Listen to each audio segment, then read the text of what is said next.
pihak yang terakreditasi, terutama yang sudah terakreditasi sejak tahun 2013, karena kita memahami betul bagaimana pelaksanaan program bantuan hukum ini.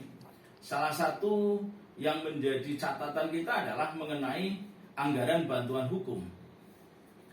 Karena dari tahun 2013 sampai sekarang, dengan jumlah OBH yang semakin bertambah, akan tetapi anggarannya tidak bertambah secara signifikan. Di mana pada tahun 2013, mungkin nanti bisa dilihat atau dicek oleh adik-adik mahasiswa. Di 2013 itu anggaran kita dan bantuan hukum sekitar 48 miliar dengan jumlah OBH 310 OBH seluruh Indonesia. Kemudian di 2000 tahun anggaran berikutnya sampai dengan terakhir, kenaikannya tidak signifikan karena sekarang saja baru sekitar, kalau tidak salah sekitar 57 atau 58 dengan jumlah OBH yang naik secara signifikan dari 310 ke 524. Ini menjadi salah satu catatan dan juga permasalahan. Karena apa?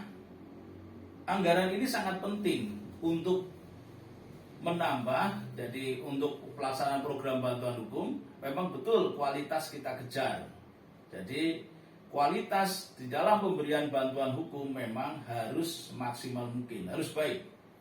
Akan tetapi kuantitasnya juga jangan berkurang atau jangan jangan kenaikan, jangan biasa-biasa saja. Artinya tidak ada penambahan. Nah, idealnya ini harus ada penambahan. Penambahan pun penambahan yang signifikan. Ya, jadi jumlah orang penerima bantuan hukum ini harus semakin banyak, penambahan harus semakin banyak karena jumlah orang miskin di Indonesia juga masih banyak. Kemudian anggarannya juga memadai. Jadi baik kuantitas maupun kualitas itu harus sejalan. Kemudian yang dimaksud dengan asas efektivitas adalah menentukan pencapaian tujuan pemberian bantuan hukum secara tepat. Yang terakhir, asas akuntabilitas adalah bahwa setiap kegiatan dan hasil akhir dari kegiatan penyelenggaraan bantuan hukum harus dapat dipertanggungjawabkan kepada masyarakat. Next. Kemudian apa sih tujuan bantuan hukum itu apa? Yang pertama, untuk menjamin dan memenuhi hak penerima bantuan hukum dalam rangka mendapatkan atau untuk mendapatkan akses keadilan. Kemudian mewujudkan hak konstitusional segala warga negara sesuai dengan prinsip persamaan di dalam hukum. Perlu kita ketahui,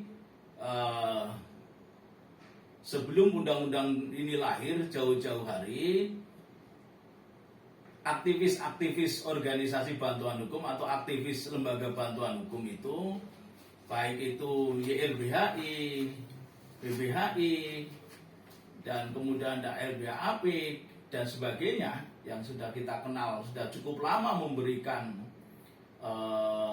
advokasi terhadap permasalahan-permasalahan hukum ini. Jadi seringkali masyarakat kita itu kesulitan untuk mendapatkan bantuan hukum. Dikarenakan apa? Dikarenakan kondisi ekonomi. Jadi pemahaman masyarakat kita itu bahwa untuk mendapatkan pembelaan dari seorang advokat itu memerlukan uang yang besar. Padahal mereka secara ekonomi tidak mampu, mereka miskin.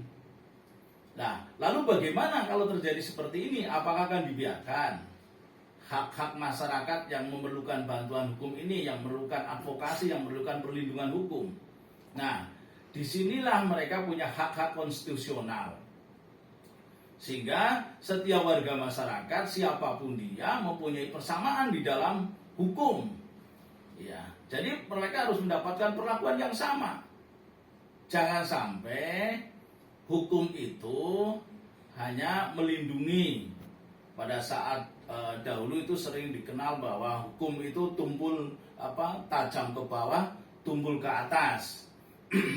Kemudian ada saudara-saudara kita yang tidak mampu, sulit sekali untuk mendapatkan pembelaan dalam permasalahan-permasalahan hukum.